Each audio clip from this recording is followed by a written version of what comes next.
नमस्कार दोस्तों, आपके व्हाट्सएप पर, फेसबुक पर महिला पहलवानों और बृजभूषण सिंह से जुड़ी तमाम अफवाहें चल रही हैं।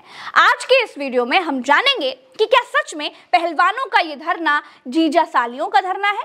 क्या ये पहलवान वही लोग हैं जिन्होंने मुसलमानों को कोरोना बम कहा था? क्या ये वही हरियाणवी पहलवान हैं जिन्होंने बनारस के पहलवान नरसिंह यादव को डोपिंग में फंसाकर बाहर कर दिया था? तो चलिए पहली अफवाह से शुरू करते हैं कि ये सिर्फ जीजा सालियों का धरना है। जीजा साली की इस अफवाह को समझने के लिए सबसे पहले तो आपको फोगाट बहनों के बारे में जानना पड़ेगा, तब आप जीजा साली वाले संबंध को जान पाएंगे। तो दोस्तों, हरियाणा के दो भाई थे, एक महावीर फोगाट, दूसरे राजपाल फोगाट। कुश्ती के कोच छोटे भाई महावीर फोगाट की 4 बेटियां हैं। पहली है बबीता फोगाट, दूसरी है संगीता फोगाट, तीसरी है गीता फोगाट और चौथी है ऋतु फोगाट। बड़े भाई राजपाल फोगाट की 2 बेटियां हैं, पहली विनेश फोगाट, दूसरी प्रियंका फोगाट। अब हुआ ये कि विनेश फोगाट जब 9 साल की थी तो उनके पिता की मौत हो गई थी। फिर बबीता के पिता यानी चाचा महावीर सिंह फोगाट ने विनेश फोगाट और प्रियंका फोगाट को पाला पोसा था। फोगाट बहनों में कुल 6 बहनें हैं, जिनमें 4 सगी बहनें हैं। विनेश और प्रियंका फोगाट चचेरी बहनें हैं। अब सवाल ये आता है दोस्तों कि धरने में कितनी बहनें साथ हैं?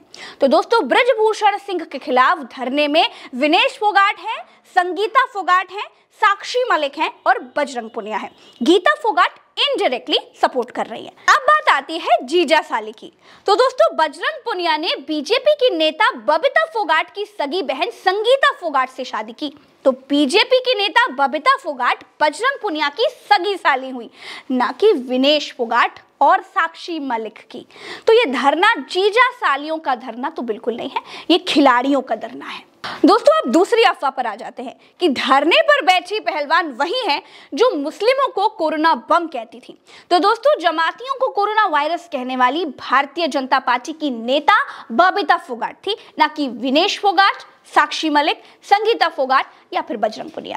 बीजेपी नेता बबीता फोगाट ने कोरोना के समय 15 अप्रैल 2020 को कहा था कि कोरोना वायरस भारत की दूसरे नंबर की सबसे बड़ी समस्या है, जाहिल जमाती अब भी पहले नंबर पर बना हुआ है। तो दूसरी अफवाह भी गलत साबित होती है कि धरना देने वाली फोगाट बहनें मुस्लिम विरोधी हैं। मुस्लिमों को कोरोना वायरस बीजेपी की नेता बबीता फोगाट ने कहा था, जो कि बीजेपी से चुनाव भी लड़ चुकी है, हालांकि हार गई थी।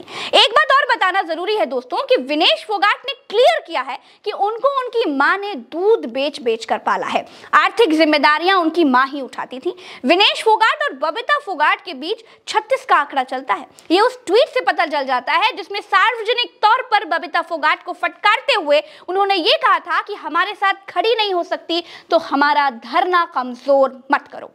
अब तीसरी अफवाह पर आ जाते हैं दोस्तों।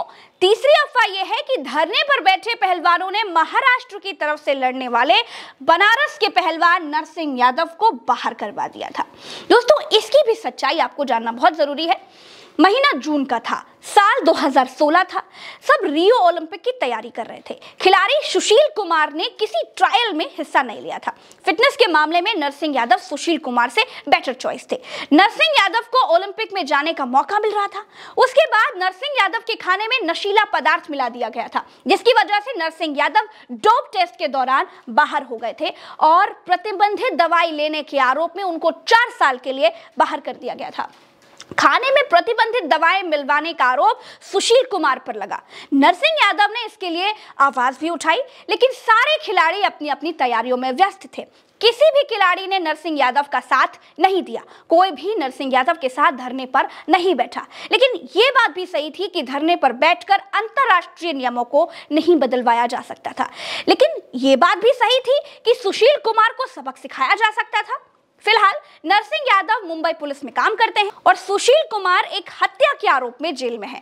तो इन महिला पहलवानों की वजह से नरसिंह यादव को बाहर कर दिया गया था, ऐसा बिल्कुल नहीं था। लेकिन किसी ने भी सुशील कुमार का साथ भी नहीं दिया, ये बात भी सही है। तो दोस्तों, जो अफवाहें पहलवानों के धरने के बारे में फैलाई जा रही हैं, उनकी सच्चाई आपके सामने है। आपको हर बात जानते रहना है। आप जानते रहेंगे तो जीतते रहेंगे।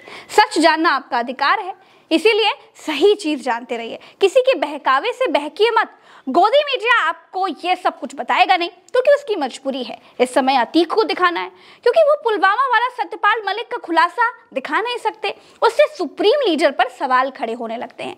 मोदी पर किताब लिखने वाले महाठग के बारे में भी दिखा नहीं सकते क्योंकि वहां भी सुप्रीम लीडर फंसने लगते हैं। पहलवानों का धरना दिखा नहीं सकते क्योंकि यहाँ भी सुप्रीम लीडर के सांसद फंसने लगते हैं। ले दे करके एक अतीक अहमद ही है जिसके सहारे 24 घंटे का गोदी न्यूज चैनल चल सकता है। इसीलिए आपको मजबूरी में अतीक की कोल कपोल कहानियां सुनाई जा रही हैं। दोस्तों इस वीडियो में इतना ही, चलते हैं। राम राम दुआ सलाम, जय हिंद। चैनल को सब्सक्राइब करना मत भूलिएगा। फेसबुक पर देख रहे हैं तो पेज को फॉलो करते रहिएगा। नमस्कार, जय हिंद।